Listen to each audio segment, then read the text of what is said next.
Hi all எல்லோரும் நல்லா prepare பண்ணிகிட்ருப்பீங்கன்னு நினைக்கிறேன். ஸோ இது டே 3ல் வந்து நிறைய போட்டு வச்சேன். ஆனால் வந்து 4 டாபிக் மட்டும் தான் என்னால் கவர் பண்ண முடிஞ்சது. ஸோ சக்ஸஸ்ஃபுல்லாக active voice and passive voice மட்டும் கம்ப்ளீட் பண்ணிட்டேன். ஸோ அது ஒரு 2 டேஸாக பெண்டிங் இருந்த ஒரு டாப்பிக்கு. தென் ஸோ டே 4க்கு அதே டே 3 டாபிக்ஸ் தான் நான் வந்து நோட் பண்ணியிருக்கிறேன். இல்லை ஆடடாக எக்கனாமிக்ஸ் படிக்கணும்னு முடிவு பண்ணியிருக்கிறேன்.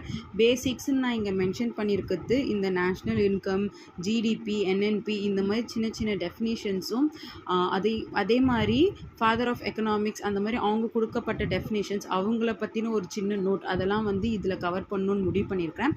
ஆண்டனம் எனக்கு சுத்தமாக தெரியாது. லாஸ்ட் டைம் அதாவது போன வருஷம் டிஎன்பிஎஸ்சிக்கே நான் வந்து ஆண்டனம் ரொம்ப குறைவாக தான் படிச்சுட்டு போனேன். ஸோ இந்த வாட்டி அந்த தப்பெல்லாம் பண்ணக்கூடாதுன்றதுக்காகவே ஸ்டார்டிங்லேருந்தே ஆண்டனம் நம்ம வந்து படித்தாதான் கடைசி நேரத்தில் ரிவைஸ் பண்ணுறதுக்கு நம்ம உதவியாக இருக்கும்னு நினச்சேன். ஸோ இந்த டாப்பிக்லாம் ரொம்ப ஈஸியான டாபிக். ஒரு 1 hour இருந்தாலே போதும் இந்த டாப்பிக்லாம் நான் வந்து முடிச்சிருவேன். ஸோ இந்த 2 டாபிக் மட்டும் தான் எப்படி என்னன்னு எனக்கு தெரியல. ஸோ நாளைக்கு நான் வந்து இதை படித்து முடிச்சிட்டேன்னா இந்த டாப்பிக்கை பற்றி கண்டிப்பாக உங்களுக்கு வந்து நான் சொல்கிறேன்.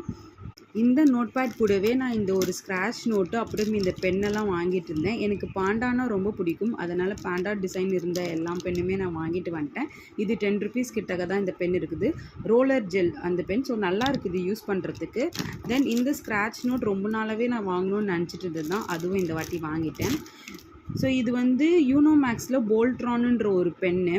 ஸோ இதை வந்து நான் சஞ்சு சிஏ கரண்ட் அஃபேர்ஸ் அந்த சேனலில் வந்து சொல்லியிருந்தாங்க இந்த குரூப் 4க்கு இந்த பென்னு வந்து ரொம்ப நல்லாயிருக்கும்னு. ஸோ பென் எப்படி இருக்குதுன்னு யூஸ் பண்ணிவிட்டு உங்களுக்கு கண்டிப்பாக ரிவ்யூ சொல்கிறேன். ஓஎம்ஆர் ஷேடிங்க்கு கண்டிப்பாக நல்லா தான் இருக்கும். ஸோ மற்றபடி நம்மளுக்கு ரைட்டிங்க்கு கம்ஃபர்டபுளாக இருக்கா? ஏன்னா நான் மெயின்ஸ் வந்து மற்ற எல்லோரும் வந்து V5 V7 pilot pen use பண்ணுங்கன்னு சொல்லுவாங்க. பட் எனக்கு வந்து அது அவ்வளோவா க்ரிப்பு கிடைக்கல அந்த பெனில். ஸோ இந்த பென்னை ட்ரை பண்ணி பார்க்கலாம், நம்ம மெயின்ஸுக்கும் இப்போயே ப்ரிப்பேர் பண்ணணுன்றதுக்காகவே நான் வாங்கியிருக்கிறேன். ட்ரை பண்ணிட்டு இந்த பென் கம்ஃபர்டபுளாக இருக்குதான்னு நான் சொல்கிறேன். That's it guys. நல்லா படிங்க, டைம் வேஸ்ட் பண்ணாதீங்க. நான் வந்து ஸ்டார்டிங்கில் கொஞ்சம் வந்து ஸ்லோவாக போகலான்னு தான் முடிவு பண்ணி சின்ன சின்ன டாபிக்ஸும் சரி நிறைய எழுதி வச்சாலும் கம்மியாக நான் ப்ராக்டிஸ் கம்ப்ளீட் பண்ணுறேன். பட் நீங்கள் அப்படி பண்ணாதீங்க. ஏன்னா நான் இது எழுதுறது எல்லாமே புது டாபிக்ஸு. அதனால நான் கொஞ்சம் ஸ்லோவாக தான் போகிறேன். அதுவே எனக்கு வந்து பழைய டாபிக்ஸ்னால் 1-2 days போதும் எனக்கு பழைய டாபிக்ஸோட கண்டென்ட்டெல்லாம் ரிவைஸ் பண்ணுறதுக்கு.